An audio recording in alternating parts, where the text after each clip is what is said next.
Ay nako, wala tayong magawa. Ano to? Kabit kaya natin to. Turbo natin yan. Okay, let's go.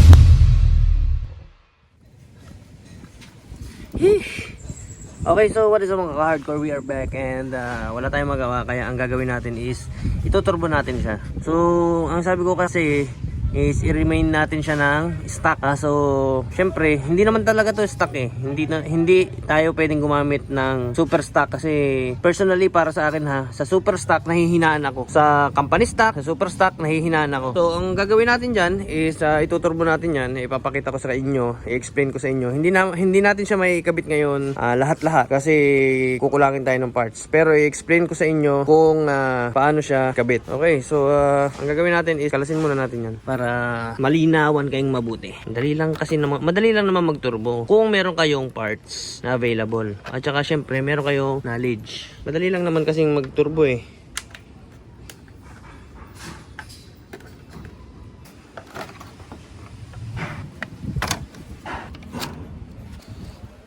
Okay, so kabit na natin yan.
Okay, so naikabit na natin and as you can see ito yan.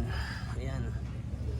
So basically ang magiging problema natin is nakaharang siya dito sa mga oil lines nito. Ngayon papakalman rin naman natin itong oil lines niyan kasi mag-scavenge tayo ng magnanakaw tayo ng langis na galing dito papunta dito. Ito kasi ito yung inlet ng langis. Ito naman yung kanyang outlet ng langis. Yan. So dito tayo kukuha sa ating option 1 na oil cooler papunta dito sa ating turbo. Yan. Naikabit na natin and yan. Okay. So dapat ito kasi mas maigsi pa eh. Ang ginawa natin para lang maipakita sa inyo na mabuti is nilagyan lang natin ng konting bracket. Pero hindi yan na magiging bracket yan. Supposed to be dapat yan ay isang buo na bracket. Hindi yan gagalaw. So diyan lang natin nilagay. And explain ko sa inyo mabuti. Bali ang turbo na ito kasi is masyadong malaki. And basically si Stoker dati ay 320cc. Isa siya sa pinakamalaki ang karga dati nung napapalo natin siya ng 216 sa kanyang speedometer. Yes, pumalo na po yan si Stoker dati ng 216 dyan sa kanyang makina na yan. So basically ang makina po niya ay pang Raider 150.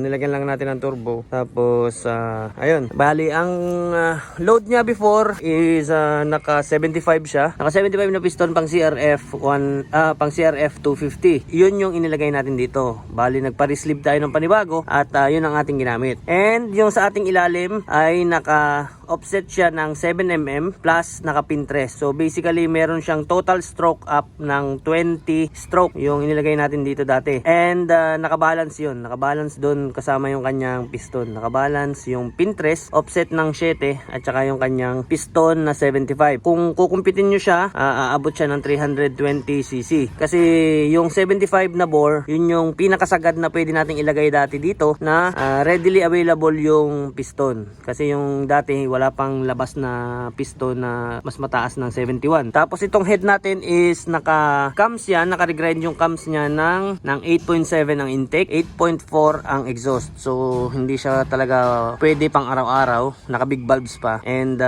yun, pinaglaruan natin siya before. Ang kanyang carburetor before is 34mm, pero yung 34mm na yun, pinakalman rin natin, ginawa nating 36 yun, pinalaki natin. At meron pa akong pinauso dati na kuko ni Diva. Yung kuko ni Diva is isang tornilyo lang yon na nag-disruptor ng ng hangin, ng air and fuel mixture dito nakalagay sa parte na yan. Kung nakasubaybay kayo sa akin nung babago pa ako nagba-vlog noon, tinuro ko kung paano ilagay yon, yung kuko ni Diva. So yung kuko ni Diva na yon, ang itsura noon is parang parang tornilyo lang, parang pako na nakatornilyong papaganyan, pero half moon siya. So basically ang itsura niyan, kunyari nakaganyan yung pagkabilog niyan, nakaganyan siya. Yan, nakaganyan ang itsura niyan. So yung intake, yung carburetor, example ito yung carburetor, papasok yung hangin dito. Pag lumampas yung hangin dyan, parang nasa likod kayo ng tubig, mag-isip kayo ng tubig ng nasa ilog. Lahat ng napunta dito sa parte na ito, naikot siya pabilog. So dito sa lahat ng dadaan na hangin dito sa parte na to, lahat yan mag-mix up yung kanyang air and fuel mixture sa bandang yan. So yun ang purpose niyan, yung pinakakuko ni Diva niyan, para lang pasabugin yung air and fuel mixture natin, hindi siya totaling particles na papasok diyan. So ang gagawin niyan is papaikutin niya yung dito na lahat ng nasa likod nito, papaikutin niya. So yun ang ginawa ko before. And para sa mga magtuturbo diyan, konting advice ko lang para magturbo kayo, halimbawa maglalagay kayo ng ganito, para mapagana niyo na maayos ito, para hindi siya mag-overflow ang carburetor natin, is maglalagay kayo diyan ng pitot tube. Ang pitot tube, ang itsura niyan ay parang tubo. Example ito yung tubo niya. Meron siyang tubo dyan na may butas siya dito sa parte na yan. Yung hangin napapasok lahat dyan. Magsusupply kayo ng hangin dyan. Tapos yung dulo nito, ng tubo na yan, lalagay nyo dito. Yan. So yung tubo na yan, parang parang breather yan. Nagsiserves as breather ng carburetor natin. So ilalagay nyo yun, ikokonekta nyo dun yung pitot tube. Ang pitot tube ay example, tubo na nakaganito dito sa parte nito, nakabalagbag. Yan. Ganun lang yun. Tapos may hangin papunta doon para hindi siya mag-overflow. Yung hangin, itutulak niya galing dito, tutulak niya papunta doon sa ating gitna, para ma-pressurize siya, pasiritin niya yung mixture ng gasolina at hangin dun sa loob. Lalagyan niyo yan. Kasi pag hindi niyo yan nilagyan ng pitot tube, hindi niyo yan sinarhan, mag-overflow yan. At the same time, dito lalabas ang mga gasolina nyo. So, isa pa, bago kayo mag-pitot tube, ang pitot tube dito nakalagay sa may unahan ng ito. Para malagyan niyo yan, meron kayong ganito. Ayan. Ayan. Itong part na yan, nandito ito yung bunganga ng carburetor. Dito nanggagaling yung pinakahingahan niya para sa minor niya. So ang pitot tube, ang ilalagay nyo dyan, example ito yung pitot tube, dito nyo nakalagay. Nakabalagbag, huwag nyo iaayon ha. Pag inayon yung papaganyan yan, yung karayom nyo sa likod, walang purpose yun. Wala kayong minor nyan, hindi nyo mapatakbo na maayos yan. Kailangan nakaganyan. Butas yan dyan, tapos ito ikokonekta nyo sa hose. Lahat yan, ang hose nyo ilalagay dyan, lahat ay merong hose clamp. Kasi pasisiritin yan, may pressure yan. Tapos itong parte na to, dapat yan, may taklob yan. Kasi kung may pressure ang hangin, magbo-blow ng hangin papunta dito. So, magluluko yan, may improper ang kanyang magiging minor. Dapat yan, meron niyang kataklob pa ganyan. Kahit plate lang, na hindi direktang tama ang example dito, may plate, nakaganyan siya, na hindi direktang tatama ang hangin. Kasi pag tinatama ng hangin yan, kagulo minor nyo dyan, tataas baba, yun lang, simple lang. Pitot tube dito nakalagay, tapos syempre iko-connecta natin yung karburador na yan papunta dito. Meron yan tubo na naka-align dito. Bago magtubo, meron yan tinatawag na plenum, parang ganito, isang malaki na walang laman. Dyan lalam na yan ng lalaman na ng air and fuel mixture. Yang plenum na yan ang magsisilbi dyan para siyang boost bottle bago magano, parang tune pipe ang itsura, parang tune pipe siya. Example, ito, dito ko na i-sketch ha. Papaganyan ang itsura. Ito. Bago magkarburador, ito yung example, ito yung karburador. Yan, ito yung karburador, may parang tune pipe siya na dito nakalagay sa parting ito. Konektado naman yun, mapunta dito. So basically, para ka meron diyang rev bomb, power bomb, o kahit anong bomb yung nakikita nyo sa enduro na nasa tambutso, dito sa parting ito. Nakakayap dun.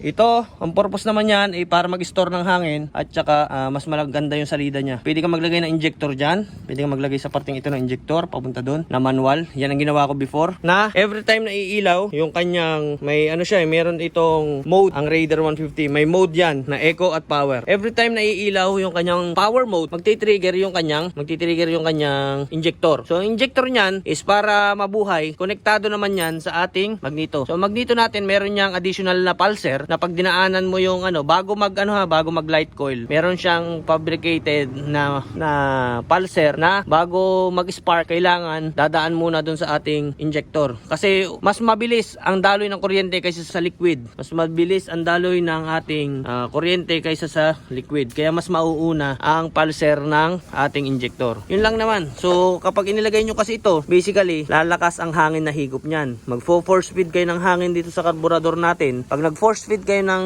hangin sa karburador natin, maglilin yan. Pag naglin yan, matik sasabog tayo. Para maiwasan nyo yan, kailangan marami tayong gasolinang ipasok dito sa chamber natin para hindi tayo mag-overheat and at the same time, hindi tayo sasabog. Yun lang naman. So, ang concept ng ating turbo is pag may lumabas ditong hangin, paiikutin nyo yung turbine. Ito. Yan turbine natin na yan. Paiikutin natin yan. Tapos pag umikot yan, magtutulak siya ng hangin papunta sa ating karburador. Ngayon, maglilin siya kasi labis tayo sa hangin. So basically, dapat patakawin natin siya. Kailangan ang air and fuel mixture natin naglalaro ng 11 to 14 lamang. Hindi pwedeng maglin ng 18 pataas. Kasi basically, pag inilagay mo yan, maglilin ka talaga dyan. Okay, so ikinabit muna natin yan and mapagod na ako sa isang araw na ulit. Pag sinipag ako, tapusin natin yan, gawin natin turbo yan. At kailangan natin kasi pataasin pa itong parte na to para magkameron siya ng clearance dito. Yan ang pangit sa lowered na motor kasi dikit ang unahang gulong sa ating turbo. Yan. So dapat yan ilalayo natin yan. O kaya ay pwede naman natin yung ganon ng kaunti, ilapit sa makina kaso masyado itong mainit. So isa pa, one thing is ito kung napapansin nyo, yan my friend is wastegate. So wastegate na yan is ito yung pagkakamali ko before. Sinarhan ko yung ating wastegate. Yung wastegate na yan is ang purpose niyan is bubukas yan kapag nag-overspin ang ating turbo. Yan ang pagkakamali natin before. So meron tayong loaded na engine, 320cc, nilagyan natin ng turbo. Ang ginawa natin ay sinarhan natin itong wastegate. Okay lang naman yan. Ang problema nga lang, ang wastegate kasi, ang trabaho niyan is bubukas yan every time na nagkakameron tayo ng excessive na hangin. So pag bumukas yan, lalabas yung hangin dito sa parte na to para hindi siya mag-overspin. Ngayon, pag nag-overspin siya, nagkokos siya ngayon ng sabog. Hindi natin makontrol. So yan yung pagkakamali natin before. Kaya sumabog si Talker before. So ang gagawin natin dyan is i-remain natin siyang open. Dito may lagusan talaga. At saka meron siya ditong tambutso. Wala na tayong ilalagay na ganito. Hindi na tayo maglalagay ng ganito.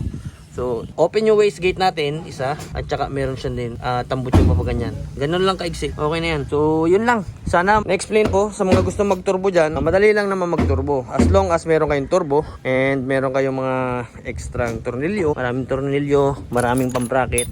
At saka konting knowledge lang naman. Ayun lang. Pag hindi talaga kaya, wag na natin pilitin. Okay, so yun lang. Sana may naintindihan kayo sa mga pinagsasabi ko. And madali lang naman mag-turbo. As long as meron kayong turbo, meron kayong enough knowledge, pwede na naman kunin natin yan sa YouTube o kaya doon sa mga ibang nakakaalam. I think hanggang dito na lang muna yung vlog natin. And hopefully may natutunan kayo sa aking mga pinagsasabi. Sa mga gusto mag-turbo dyan.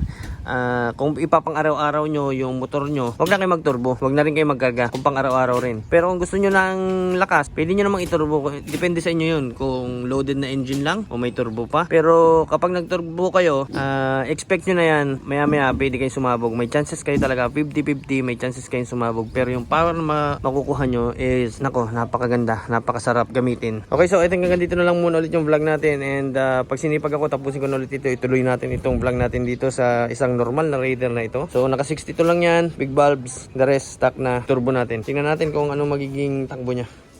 Alright, bye bye.